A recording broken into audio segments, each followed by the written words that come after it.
Hello student, welcome back to my channel that is political Pathshala. Student, जो हमारे channel का नाम है वो चेंज हो चुका है।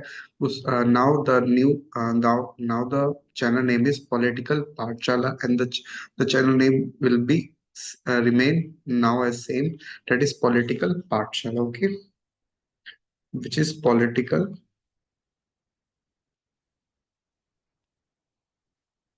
पाठशाला। ओके, तो welcome welcome back to my channel that is political Pathshala. अगर आप चैनल पे नए हो, please like share and subscribe to my channel that is political Pathshala. Here you will get the content related to political science for the competitive exam, and we are doing unit number 7, and today's topic is fundamental rights. So student, let's get started.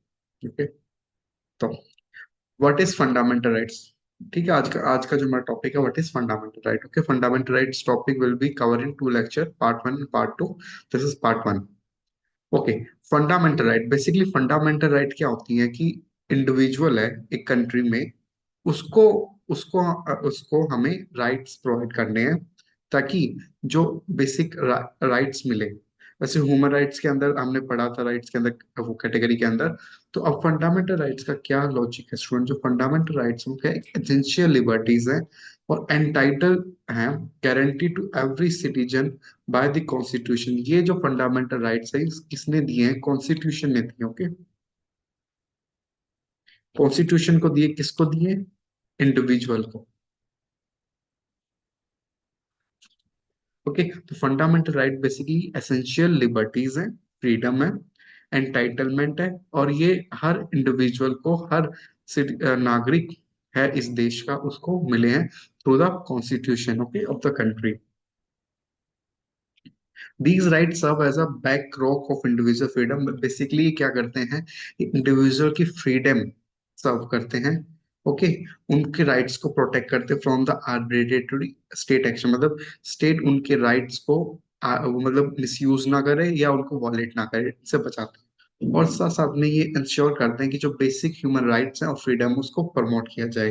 They are the integral to uphold democracy. ये democracy का एक important role play करते हैं, जिस justice equality within a nation maintain रहे। Okay, साथ साथ में ये प्रिवेंट करते हैं और एस्टेब्लिश करते हैं authoritarian and despotic rule in country. In short, इनका मतलब, इनका जो उद्देश्य क्या है कि एक एस्टेब्लिश करना गवर्नमेंट ऑफ लॉ, कानून, गवर्नमेंट, कानून की गवर्नमेंट। ठीक है, not for man, not for man. ठीक है, बेसिकली ये क्या बोलते हैं कि कानून की गवर्नमेंट हो, ना कि इंसान की गवर्नमेंट। ठीक है, जो फंडामेंटल राइट्स हैं उनको, उनका जो फंडामेंटल राइट्स का नेम क्यों दिया गया, बिकॉज उसका यहाँ पे स्टूडेंट उसका रीजन है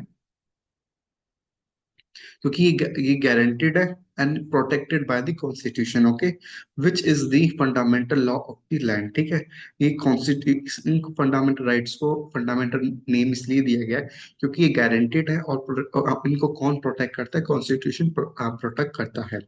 these right are the consider fundamental. इन राइट को फंडामेंटल इसलिए किया जाता है, they are necessary for all rounder development. ये मतलब ऑल राउंडर डेवलपमेंट करते हैं। ठीक है, इंडिविजुअल का, पॉलिटिकल हो गया, सोशल हो गया, इकोनॉमिकल हो गया, रीजनल, रिलीजियस हो गया। ओके, और साथ साथ में डिग्निटी मेंटेन करता है, वेलबींग मेंटेन करता है of the individual.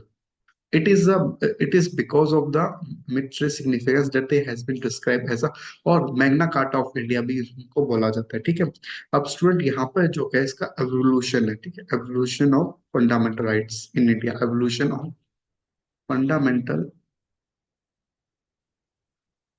Rights in India.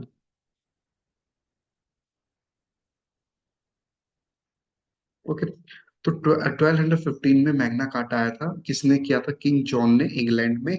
इसको first formal recognisation of rights बोला जाता है। फिर 1689 में आया इनको क्या बोला जाता है, ये इशू हुआ था इंग्लैंड में, इसको बिल ऑफ राइट्स बोला जाता है। फिर 1776 में जो है यूएसए इंडिपेंडेंट हुआ था। ठीक है, वहां से जो राइट्स मिले थे उनको किसके कारण मिले थे? अमेरिकन रेवोल्यूशन हुआ था। फिर 1789 में फ्रेंच रेवोल्यूशन हुआ था। 1948 में हमने universal declaration of human human rights आए थे।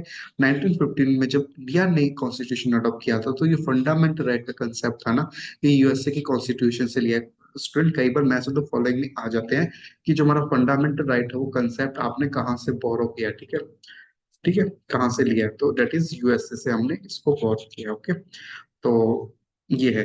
ओके स्टूडेंट, प्लस पॉइंट ये है कि 17वीं सेंचुरी में हमने ऑल्सो विटनेस किया कि थ्योरी ऑफ राइट्स जो थॉमस पेन जेस मिल ने दी थी। ठीक है, बेसिकली एवोल्यूशन है फंडामेंटल राइट्स का in India. Okay,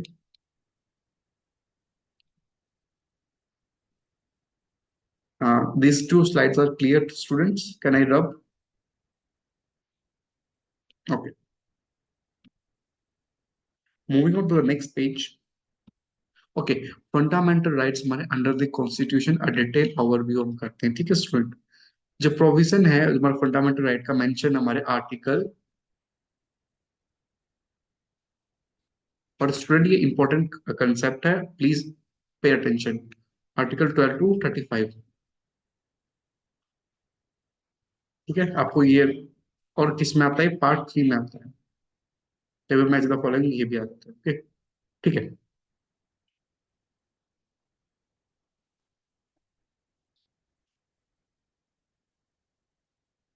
I have highlight important point. Okay,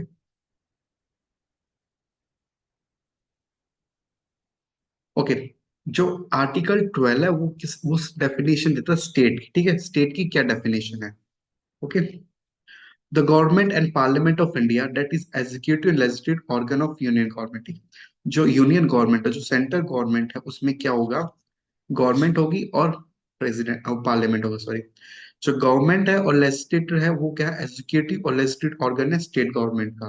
okay, जो ऑल लोकल इंस्टीट्यूशन है जैसे म्यूनिसपैलिटी है, पंचायत है, डिस्ट्रिक्ट बोर्ड है, इम्प्रूवमेंट ट्रस्ट आते हैं।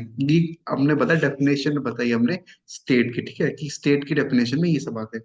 और जो भी अथॉरिटीज हैं, जो सेचुरेटेड है, नॉन सेचुरेटेड अथॉरिटीज हैं, वो भी स्टेट का पार्ट आते हैं। ठीक है स्टूडेंट, आपको यहाँ पे मैं आपको ओवरव्यू दे देता हूँ कि सैचुरेटेड और नॉन सैचुरेटेड हम आने वाले लेक्चर में भी डिटेल में पढ़ेंगे। मेरा टॉपिक है सैचुरेटेड बॉडी, वो होती है जो कानून जो जिसका क्या होता है, जिसका जो आर्टिकल है ना,